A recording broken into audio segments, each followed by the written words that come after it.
날씨가 엄청 덥네요 이제. 그래서 작년에 투르키에 여행 가려고 산 옷을 입었는데 투르키에 가니까 사람들이 이런 망사로 된 옷을 속에 아무것도 안 받쳐 입고 입어요. 그래서 투르키에선 그렇게 입었었어요. 근데 얼마 전에 작년 여행 사진을 보다가 사진을 보고 경악을 금치 못한 뒤에 아, 나는 받쳐 입어야겠다. 이번에 저희가 질문을 올려봤는데 그중에서 1등은 왜 끝나누기를 좋아할까? 일단 인간이 원래 끝 나누기를 좋아한다는 건 우리가 전에 몰간 하우젤 컨텐츠에서도 얘기를 했기 때문에 그 급을 나누는 게 인간의 본성이긴 한 것 같아요. 근데 급을 나누는 거를 정형화 시킬 때, 뭐 예를 들어서 우리 인터넷에서 떠드는 뭐 지갑 계급도, 자동차 계급도, 아파트 상급지 하급지 계급도 이런 거를 만들게 되면은 난 그때부터는 조금 삶의 질이 떨어질 수 있다고 생각을 해요. 그러니까 이게 뭐 무조건 나쁘다고 얘기를 하기 전에 일단 왜 이거를 우리가 극복해내야 조금 더 자유로운 삶을 살 수 있는지에 대해서 좀 얘기를 해보고 싶어요. 좀 가벼운 예를 들어볼게요. 예를 들어서 지갑 계급도 같은 걸 보자고. 대체로 이렇게 계급도가 인터넷 떠드는 거 보면 이렇게 피라미드 형태로 돼 있고 연병 얼마에 따라서 너는 이 브랜드 지갑을 들어도 돼. 이런 식으로 이제 계급도를 만든다면 자동차도 마찬가지고. 근데 이제 이거에 따르면 내가 연봉이 올라가면 내가 원래 가지고 있는 브랜드가 아니라 새로운 브랜드로 업그레이드를 해 나가면서 내가 더 나은 사람이 됐다 아니면 더 돈을 많이 번다는 걸 계속 증명하라는 식으로 이 계급도가 그려져 있어. 이 문제는 뭐냐면은 실제로 지갑의 브랜드는 이 계급도에 있는 것보다 훨씬 많아. 그리고 계급도에 나와 있자는 수천 개의 브랜드 중에 내 라이프 스타일과 내 취향에 더 맞는 브랜드가 있을 가능성도 많단 말이에요. 근데 이 계급도라는 것 자체가 어쨌든 피라미드 안에 들어가는 브랜드만 나열을 해놨기 때문에 어떻게 보면은 이 수많은 다른 거에 대해서 눈을 가리는 그 왜 마차 타고 가다 보면은 이 말들 앞에 이렇게 씌워놓은 거 있잖아요. 그것처럼 될 가능성이 굉장히 높은 것 같아요. 이게 이제 지갑 얘기를 하니까 뭐 지갑이야 뭐 무슨 브랜드 사든 뭔 상관이 이럴 수가 있는데 이게 뭐 예를 들어서 아파트 지역 계급도가 됐다고 해봐요. 그럼 나도 어떤 경험이 있냐면 외국 생활 오래 하다가 한국에 들어왔을 때 강남에 있는 원룸을 빌려가지고 살았었어요. 근데 그 강남에서 나는 굉장히 불행했어요. 차도 너무 많이 막히고 예를 들어서 카페라든지 음식점 같은 것도 직장인들이 점심시간에 엄청나게 많이 와가지고 빨리 먹고 나가는 거 위주로 디자인돼 있고 그러니까 나 같은 사람의 라이프 스타일이랑 너무 안 맞는 거예요. 근데 나는 강남이 우리나라에서 제일 좋은 동네라고 생각을 했으니까 그 당시에는 어떤 부정적인 관념을 가지고 있었냐면 우리나라 제일 좋은 동네가 이 정도면 서울이라는 데가 진짜 살기가 별로 안 좋은 동네구나 이렇게 생각을 했었어요. 근데 이제 어떤 계기로 다른 동네를 보러 다니다가 결국 이제 내가 제일 오랫동안 서울에서 살았던 동네는 연세대 서문 쪽에 있는 그 동네, 옛날에 응답하라의 무대가 됐던 그쪽 동네에 가가지고 한 7년 거기서 살았는데 그때 난 너무 행복했었거든요. 서울 라이프가 이런 거지 라고 하면서 서울이라는 도시 자체에 대한 인식이 바뀌어버렸어요. 연희동에 살면서 우리가 지역을 평면으로 보지 않고 수직 계급으로 봤을 때 진짜 나한테 맞는 거를 놓칠 수가 있겠다는 생각을 그때 한 것 같아요. 물론 강남이 보편적인 전문직들한테 좋은 동네임은 확실할 거예요. 그리고 뭐 자녀의 학군이라든지 이런 걸 걱정해가지고 종합적으로 보면 좋은 동네니까 집값이 비싸겠지. 하지만 그게 나한테 맞지 않을 수도 있다는 가능성을 이 계급도를 보고 있으면 파악을 못할 수 있다는 거죠. 근데 재밌는 게 뭐냐면은 이 계급도를 가장 안 믿는 사람들이 내가 생각할 때는 그 계급도 꼭대기에 있는 사람들인 것 같아요. 그래서 뭐 예를 들어서 학군 계급도가 있잖아요. 우리나라에 학군 계급도 있고 이제 그 위에 국제학교가 있잖아. 어떻게 보면은. 근데 얼마 전에 이제 내가 어떤 컨텐츠 보니까 이영애 씨가 애들을 영유도 안 보내고 양평으로 이사 가서 큰 자연과 함께 뛰어놀 수 있는 집에 살면서 거기서 그냥 동네 유치원을 보냈다는 얘기를 한 걸 들은 적이 있어요. 그거 후회해요? 그랬더니 전혀 후회 안 한다. 그러니까 그런 삶을 살아도 후회 안 할 수 있는데 내가 이 계급도에 집중하면 집중할수록 이 영어 유치원 가야 되고 나는 이 학교 보내야 되고 난 이 학군으로 이사 가야 되고 이러면서 세상에 천지에 널려 있는 더 내가 얻기 쉽고 나한테 잘 맞는 기회들을 간과할 수 있다. 난 그게 문제 같아요. 저희 댓글에 보니까 한국 사람들만 이렇게 계급에 조금 집착하는지. 한국인들이 계급에 집착을 하는지는 모르겠는데 한국 사람들이 계급도를 만들게 좋아하는 건 확실한 것 같아요. 이 그림 만드는 걸 되게 좋아해요. 그리고 내가 생각할 때 한국인들이 계급 자체에 집착을 한다기보다는 사회 전체가 동의하는 계급이 있다고 믿고 싶어 하는 것 같아요. 일단 한국에서 계급이 왜 자꾸 공론화가 되고 대화의 주제가 되는지부터 얘기를 해볼게요. 세계 어디를 가든지 계급에 죽고 사는 조직이 있어요. 그 조직이 뭘까? 군대죠. 군대는 어느 사회나 계급에 죽고 살아요. 계급이 제일 중요해. 짝대기 하나 달고 있다가 두 개 달면은 세상을 다 얻은 것 같은 게 군대라는 조직이에요. 그러면 군대라는 조직이 어떻게 해가지고 이렇게 계급을 중요하게 만들었을까라고 생각을 해보면 모든 사람을 다 똑같이 만들어요. 헤어스타일 다 똑같이 통일해. 옷을 다 똑같이 통일해. 그리고 심지어는 이름도 뺏고 군번이라는 번호를 줘. 그러면은 그 순간 뭐가 없어지냐면 자기의 취향과 개성이 전부 다 없어져요. 그럼 자기가 취향과 개성이 없는 사람이 자기 스스로를 정의할 수 있는 유일한 방법이 뭐예요? 계급이야. 그래서 나는 군대라는 것이 그렇게 조직된 이유가, 군대는 자기 목숨보다 계급이 더 무서워야 되는 조직이잖아요. 장교가 앞으로, 그런데 앞에 기관총이 막 있어도 앞으로 가야 되는 데가 군대거든. 그러니까 옛날 로마 시대부터 대규모 군대를 조직해 온 경험이 쌓이면서 군대라는 조직은 어떻게 하면은 계급의 사람들이 죽고 사는 조직을 만들까가 가장 세련되게 정리된 공간일 거예요. 근데 그 공간에서 어떤 결론을 내냐면 개별성을 없애면 계급만 남는다라는 게 그들의 결론이었던 것 같아요. 그래서 처음에 군대 가면은 우리도 그런 생각하잖아요. 뭐 예를 들어서 클린징 못 쓰게 하는 게 전투력이랑 무슨 관계가 있지? 맨날 우리 그런 얘기 하잖아. 아니 왜 팬티를 내가 사서 못 입게 하지? 근데 지금 내가 탐구생활 만들면서 여러 사회학자, 군중심리학자 이런 사람들 인터뷰해보고 느낀 건 뭐냐면은 전투력의 효율을 높이는 게 목적이 아니고 개인의 개성을 없애서 계급이 자기 목숨보다 중요하게 만들기 위한 메커니즘이다라고 나는 지금 생각이 돼요. 그 얘기는 뭐냐면은 비슷한 사람이 많이 모여있는 조직일수록 계급이 자기 아이덴티티의 중요한 부분이 된다는 거죠. 누구나 자기를 돌출시키고 싶어하는 건 인간의 본능인데 나를 드러내는 방법이 계급밖에 없는 사회가 된다는 거예요. 그렇기 때문에 외국과 우리나라 이렇게 비교하는 건 난 좀 의미가 없는 것 같고, 외국에서도 동질성이 강한 집단끼리 모여있는 어떤 그룹을 보면은 거기선 서열과 이게 굉장히 중요해지는 것 같아요. 뭐 예를 들어서 백인 중산층 30, 40대들끼리 모여 사는 미국의 외곽 지역에 있는 학군지만 딱 떼가지고 그 지역에서 서열을 얼마나 중요시하나 보면 우리나라보다 더 심할 수도 있어. 근데 단지 우리나라는 국가 전체의 동질성이 굉장히 강한 나라다 보니까 나라 전체가 그 한 동네 같이 움직이는 것 뿐이죠. 그러면은 요 사람들이 우리나라 사람들보다 스트레스를 덜 받냐? 난 그건 아니라고 생각해. 근데 미국은 여러 피라미드가 여기저기 있기 때문에 이 피라미드가 나랑 안 맞는다 그러면 딴 데로 도망갈 구석들은 있거든. 근데 이제 우리나라는 나라 전체가 하나의 피라미드를 자꾸 만들려고 하다 보니까 이제 여기에 내가 속하고 싶지 않아도 도망갈 데가 없다는 차이는 있지. 근데 내가 봤을 때 미국에서도 뭐 비슷한 학벌 가진 사람들끼리 모여 있거나 비슷한 재산 가진 사람들끼리 모여 있거나 비슷한 업계 사람들끼리 모여 있으면 그 안에서의 어떤 정치적 다이나믹은 거의 비슷하다고 봐요. 다른 나라에도 계급별로 꼭대기에 있으신 분들은 우월성을 느낀다고 하고 그런 게 더 심한가요? 아, 그렇죠. 당연하죠. 당연한데 남들이 인정을 해주느냐의 차이는 있는 것 같아요. 그러니까 뭐 예를 들어서 우리나라의 어떤 특정한 전문직들이 사회적으로 존경을 받는다. 그러면 그 사람은 자기가 가지고 있는 프라이드도 있지만 사회 전체적으로 그거를 인정해주는 분위기도 있어요. 예를 들어서 어떤 사람이 뭐 의사 선생님이에요.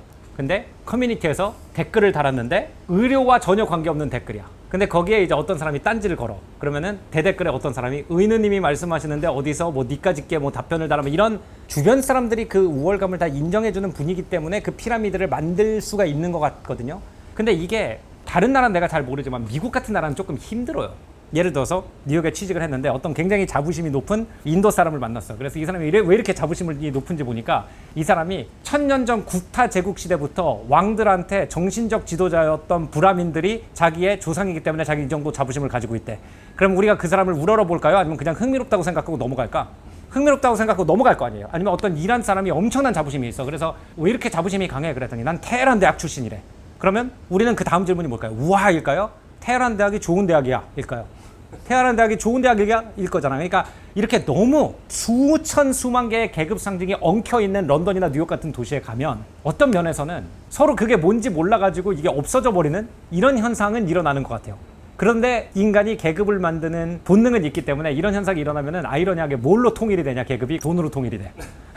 수저는 전 세계 통일. 아니 근데 수저랑 다른 것 같아요. 왜냐면은 금, 다이아몬드 이것도 물질의 계급을 낳는 거거든. 근데 물질은 수치가 아니야. 그러니까 뭔가 금 수저, 다이아몬드 수저 이런 것도 다이아몬드가 금보다 낫다는 전제가 있는 건데 그런 전제도 없는 거지 이런 데 가면은. 왜냐면 어떤 데는 다이아몬드가 더 귀한 문화도 있고 어떤 데는 금보다 플라티늄이 위인 문화도 있고 어떤 데는 에이 플라티늄 얼마나 됐다고 금이 역시 이런 사람들이 모여 있으면은 내가 금이다, 은이다, 동이다, 플라티늄이다 이런 걸로 대화가 안 되니까 자 숫자로 정하자. 너 얼마? 너 60억? 오케이 나 65 내가 위 끝. 간결하긴 해. 작가님이 겪으셨던 끝나누기는 뭐가 있어요? 이 컨텐츠를 만든 이유도 그건데 나는 평생 동안 끔 나누기에서 도망 다닌 사람이야. 그러니까 예를 들어서 한국 사람이 서구에서 생활을 하면은 되게 힘든 것 중에 하나가 뭐냐면 이제 우리나라는 공부 잘하고 단정하면 위급으로 쳐주는 문화가 있어요. 근데 서구권에서는 특히 대학생 때는 일단 몸이 좋고 잘 놀아야 돼. 그러니까 나 같은 사람들은 이 서열이 별 밑바닥이야. 근데 내가 이제 파악한 게 그거예요. 오늘 주제이기도 한데 이 피라미드가 주류 피라미드 하나만 있는 게 아니라는 거지. 그러니까 미국에서 주류 피라미드에서 내가 서열에 올라가려고 그러면 일단 키가 한 190 정도 돼야 되고 어깨가 이만해야 되고 가슴 근육이 막 있고 식스팩이 있고 그리고 굉장히 스무드해야 돼요. 막 걷는 것도 약간 녹아드는 것처럼 걷다가 뭐 아무나 갑자기 얘기하면서 막 스윗톡 할 수 있어야 되고 근데 그건 나는 죽었다 깨어나도 못하는 거예요. 근데 보니까 나처럼 약간 음침한 애들의 피라미드가 있더라고. 널드들끼리 앉아가지고 아무도 안 읽는 옛날 책 읽고 토론하면서 와인 마시는 그런 모임들이 있어. 그리고 자기네들 되게 잘났다고 생각하는. 근데 내가 보니까 내가 이거는 되니까 저기 가면 내가 짱 먹을 수 있을 것 같거든. 그래서 나는 그 피라미드 안에서 놓은 거예요. 그러니까 어떤 면에서는 내가 이길 수 있는 피라미드를 찾는 게 되게 중요한 것 같아요. 주류 피라미드에 있다고 무조건 좋은 게 아니거든요. 큰 피라미드가 있지만 뭐 돈 피라미드, 학군 상급지 피라미드 이런 것도 있지만 보면은 조그만 피라미드들이 되게 많아. 예를 들어서 내가 한참 사이클에 빠져 있을 때 나는 30대 초반이었고 다른 나랑 사이클 같이 타는 아저씨들은 대체로 40대 중반 아저씨들이었어요. 수익도 천차만별이야. 근데 거기서 모든 사람들이 존경하고 리더로 따르는 아저씨는 가장 평범한 직장을 다니는 분이었어. 근데 왜 그분이 거기서 짱이었냐면 그분이 다리가 이만해. 그러니까 사이클리스트들끼리 모여있는 곳에서는 돈과 학벌이 중요하지 않고 다리 두께와 얼마나 바람을 뚫고 지나갈 때 자기가 앞서서 다른 동아리인들이 편하게 갈 수 있게 해주느냐 그게 중요한 거잖아요. 그러니까 그분은 거기서는 자기가 리더십 위치를 차지할 수가 있는 거죠. 그렇기 때문에 내가 생각할 때 자기 자존감을 위해서 뭐 하나는 잘 해야 된다는 생각은 들어요. 그러니까 인간은 원래 서열을 중요시하는 동물이기 때문에 어떤 한 피라미드에서의 꼭대기를 차지하고 있는 거에서 느끼는 기분은 되게 중요한 것 같아요. 인간한테. 그러니까 우리가 이 피라미드를 그리는 거의 위험, 내가 처음에 말한 것처럼 이게 주류 피라미드 하나만 쳐다보면은 한숨만 나오거든요. 근데 세상에 피라미드가 여러 개 있고 그 여러 피라미드의 탑 10%는 다 나름대로 그 사회 안에서 존경을 받고 내 선천적인 자질이 폭발적인 이점이 되는 피라미드에 다리를 하나 걸쳐놓고 거기서 자기의 자존감을 충족하는 방법도 난 굉장히 좋은 방법 같아요. 아무튼 모든 인간은 그럼 본능적으로 계급의 꼭대기에 가기를 추구하긴 하는 거네요. 그럼. 나는 그거는 맞다고 생각해요. 그걸 막을 수는 없다고 생각하고 우리나라가 계급에 집착하는 큰 이유 중에 하나가 사실은 신분이 유동적이기 때문이라고 생각은 해요. 이 계급이 유동적인 사회일수록 어떤 현상이 생기냐면 내 계급을 나 스스로 증명을 해야 되거든요. 내가 이만큼 올라왔다는 거를 세상한테 공표할 필요성이 생기니까 우리나라의 명품에 대한 선호도 거기서 나오는 것 같고 학벌에 대한 선호도 거기 나오는 것 같아요. 근데 이게 나는 이제 우리나라가 일제강점기와 6.25 한국전쟁을 겪으면서 양반제가 철저히 파괴가 되고 모든 사람들이 거의 동일한 가난한 선상에서 시작한 다음에 이제 경쟁을 시작했기 때문에 한 40-50년 동안 굉장히 계급 유동성이 높았기 때문에 그 안에서 자기가 어떤 위치인지를 확인하고 싶고 증명하고 싶은 본능이 당연히 강하다고 생각을 하거든요. 윌킨스라고 하는 미국의 학자가 사실 우리가 계급이라고 하는 게 두 개가 있대요. 소시오-이코노믹 클래스, 사회-경제적 클래스가 있고 그 다음에 캐스트가 있다고 하더라고요. 그러니까 사회-경제적 클래스는 지금 우리가 살고 있는 이 자본주의 사회 안에서 내가 많은 특혜를 누릴 수 있는 실질적 자원을 말한대요. 그러니까 내가 어떤 직업을 가지고 있고 어느 정도 교육을 받았고 얼마나 많은 돈을 가지고 있어서 어느 정도의 소비 수준과 서비스를 받을 수 있는지 이게 소시오-에코노믹 클래스라고 그래요. 근데 캐스트라는 건 뭐냐면은 어떤 그룹이 그게 인종이 됐건 부족이 됐건 어떤 집안이 됐건 본질적으로 우월하다 또는 열등하다는 개념이 있어가지고 이 사람들이 평생 바꿀 수가 없는 거를 캐스트라고 한대요. 그래서 캐스트가 강한 사회일수록 클래스가 약하고 왜냐면 올라가봤자 소용이 없으니까 아래쪽 캐스트에서 태어났는데 아무리 돈을 벌고 명품을 하고 다녀도 누구도 인정을 안 해주거든. 내 출신 성분이 더 중요해. 그러면은 클래스가 약하고 우리나라처럼 캐스트가 굉장히 약한 나라는 클래스가 강한 것 같아. 근데 내가 옛날에 일본 문화와 한국 문화를 비교한 도쿄 동양문화연구소 교수가 쓴 책을 읽은 적이 있어요. 미야지마 히로시라는 분이 쓴 양반이라는 책이에요. 이 책의 내용을 간단히 요약하자면 이제 일본이나 유럽의 귀족제는 순수 혈통에 의해서만 결정되는 귀족제였다는 거예요. 그러니까 본인이 어떻게 행동하는지가 별로 중요하지 않았다는 거죠. 그러니까 내가 귀족의 아들이면은 내가 공부를 하나도 안 해도 나는 그냥 공작이야. 그리고 모든 사람들은 나는 공작으로서 대우를 해줘요. 근데 양반이라는 거는 정확한 정의를 내리기가 굉장히 어려운 게 원래 양반은 중앙정부의 공무원이 되는 방식이 옛날엔 두 가지가 있었잖아요. 무과에 급제해가지고 군인이 되거나 문과에 급제해가지고 공무원이 되거나 그래서 무반, 문반 두 개를 합쳐서 양반 이렇게 불렀다는 거예요. 그러니까 원래 양반이라는 거는 직접적으로 중앙정부의 급여를 받고 있는 사람만 공식적으로는 양반이라는 거지. 그래서 양반이라는 것 자체는 캐스트가 아니야. 잡에 가까워요. 근데 이게 조선시대가 이렇게 쭉 내려오면서 이게 캐스트로 변질이 되면서 어떤 단어가 생기냐면 양반집이라는 단어가 생겨. 저분은 양반집 규슈야. 저기는 양반집 도련님이야. 그러면은 나는 직접적으로 조정에 일하는 사람이 아닌데 우리 아버지가 영의정이기 때문에 그 궁전에서 벌어지는 세련된 문화와 학술의 일부를 내가 가지고 있다라는 의미에서 저기는 양반 집안이야 라는 표현을 쓴다는 거예요. 그럼 이제 어떤 문제가 생기냐. 자, 우리 아버지는 영의정이었어요. 근데 나는 과거에 급제를 못했어. 그래도 아빠가 영의정이니까 양반집이에요. 근데 내 아들도 과거에 급제를 못했어. 그 다음에 내 손자도 과거에 급제를 못했어. 그러면은 이 사람이 뭐라고 얘기를 하냐면은 양반성이 갈수록 희석이 된다는 거예요. 그럼 이제 이런 문제가 생겨요. 아버지가 판서인 사람과 삼촌이 영의정인 사람과 누가 더 양반집이지? 막 이런 것들이 굉장히 애매모호해진다는 거죠. 그렇기 때문에 양반들은 행실도 올바르게 해야 되고 공부도 많이 해야 되고 특정한 스타일을 가진 집에 살아야 되고 이런 양반성을 끊임없이 입증해야 되는 사회가 조선 사회였대요. 그래서 이런 사회를 양반 사회가 아니라 양반 지향 사회다.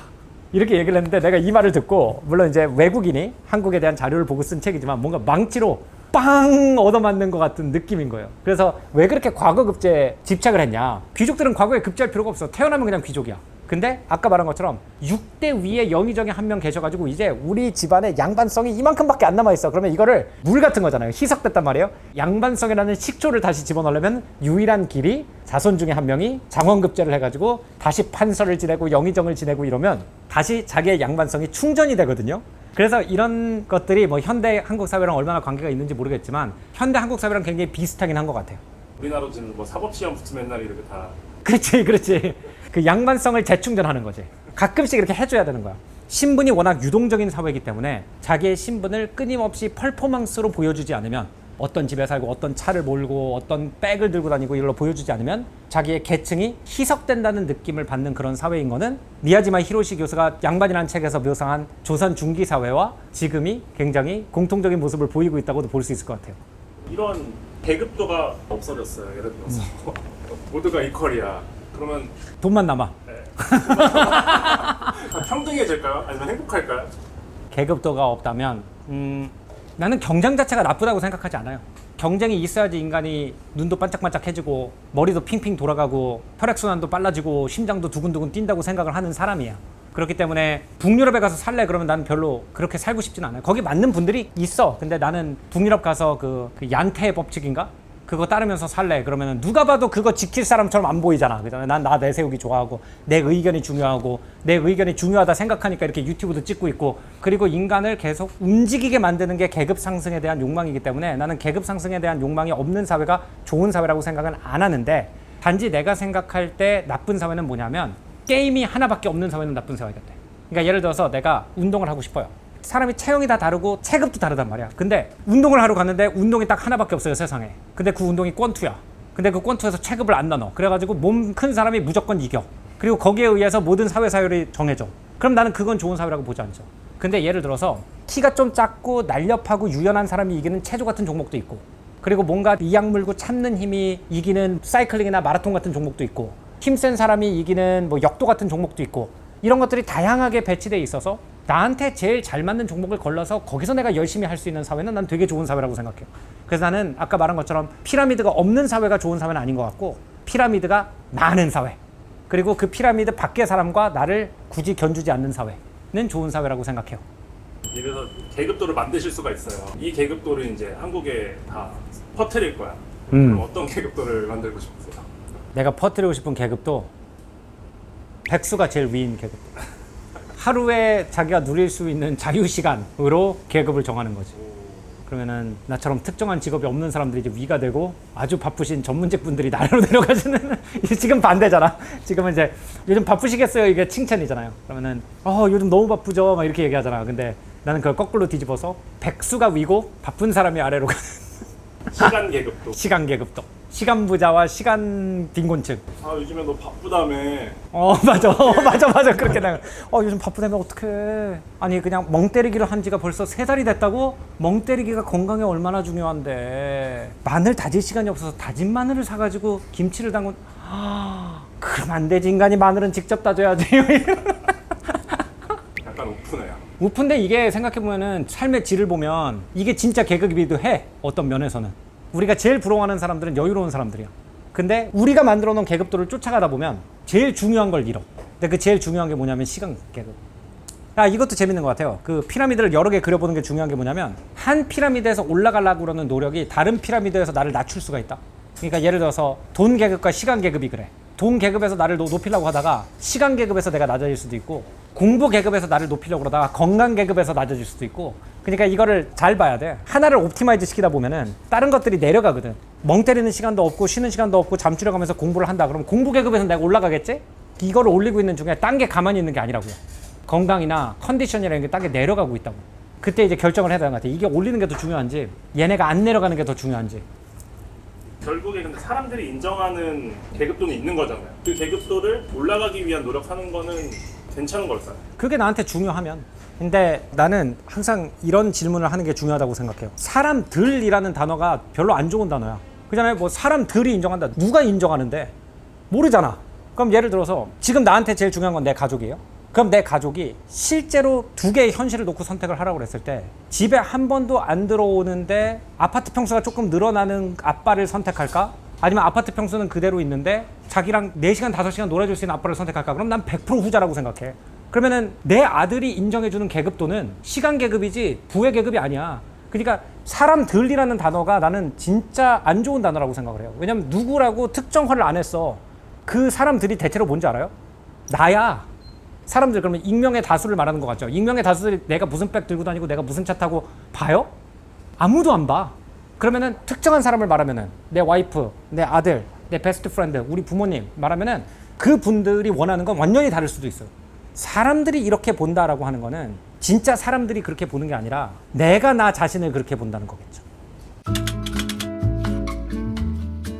오늘도 1시간 반을 얘기를 했는데 아마 25분 또 나가지 않을까. 그리고 풀 버전은 저희가 멤버십에 올려놓을 테니까 멤버십 가입하시면 볼 수 있습니다. 오늘 무지하게 더워서 땀이 엄청나게 났어요. 그래서 지금까지 밖에 화창한 곳에서 찍어가지고 많은 궁금이분들이 좋아해 주셨는데 한 2달만 실내로 들어가야 될 수도 있겠다는 생각을 합니다. 네, 오늘은 인간이 계급 상승을 하고 싶어하는 본능, 그거를 어떻게 우리가 잘 활용해야 남들이 만들어 놓은 사회적 그림에 갇히지 않고 나의 행복을 추구할 수 있는지에 대한 저 나름대로의 생각을 한번 Unstructured Conversation, 두서없는 대화 풍으로 풀어봤습니다. 저희 이 Unstructured Conversation이 역대급으로 댓글이 많이 달리고 있고 또 좋은 댓글을 많이 달아주셔가지고 읽는 재미도 있어서 어떻게 보면은 이 컨텐츠도 재밌지만 많은 분들이 그 댓글을 서로 읽으면서 더 많은 위안과 용기를 얻어가는 부분도 있는 것 같아요. 그래서 계속 많은 댓글 부탁드리고요. 오늘은 여기서 인사드리겠습니다. 오늘 조승현의 탐구생활은 여기서 마무리하고 다음에는 더 재밌는 문화, 역사 이야기로 찾아뵙겠습니다. 안녕히 계십시오.